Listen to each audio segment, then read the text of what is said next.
បាទគ្រប់ជំរាបសួរពុកម៉ែបងប្អូនអរគ្នាបាទគឺយើងបានឃើញហើយនៅក្នុងវត្តលងរកាខ្នាតនេះបាទគឺកំពុងតែរៀបធ្វើទូក2បាទទូកខ្នាតវែង2ហើយនេះគឺជាទូកដែលគេកំពុងតែរៀបបើកសាច់មៀតបាទគឺព្រឹកនេះបាទគឺអ៊ំខៀនមួយអ៊ំក្តាមបាទនឹងត្រូវបើកសាច់មៀតទូកនេះហើយបាទនៅព្រឹកនេះបាទដល់អ៊ំចូលក៏រវល់ទៅខាងខេត្តកណ្ដាលហើយនោះដែលទុកឲ្យមេជាងធំ2បាទគឺអ៊ំខៀនជាមួយនឹងអ៊ំក្តាមបាទគឺធ្វើទូកនេះបាទនេះគឺ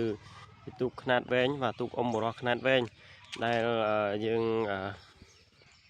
បានឃើញគាត់ធ្វើមិនដឹងថាទុកនៅក្នុងវត្តហ្នឹងឬក៏យកទៅខាងណាទេបាទដឹងតែធ្វើនៅក្នុងវត្តហ្នឹង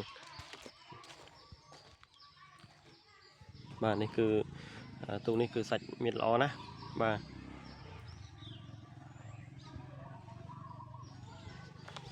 ហើយជាងគាត់កំពុងតែប្រឹកព្រៀងខាងណាបាទសម្រាប់ធ្វើទូកនីមួយបាទគឺឲ្យបានស្អាតល្អបាទនោះគឺមហារាជសីហ៍ធិបតីតេជះបាទទូកនៅក្នុងវត្តលងរកាខ្នោនេះបាទគឺទូកខ្នាតវែងបាទធ្វើបាន2បាទខាងនោះបាទឥឡូវនេះយកចេញទៅណាមួយហើយនៅសល់1បាទហើយចំណែកនេះបាទគឺបាទទូករបស់អ៊ំចូលនឹងជាងក្តាមធ្វើនៅក្នុងវត្តនឹងដែរបាទនឹងថាគណៈកម្មការវត្តគេកាត់ចាត់ចែងយកទៅខាងណាទេបាទគឺបើកសាច់មានរួចដែរហើយពីម្សិលមិញបាទគឺស្អាតណាបាទ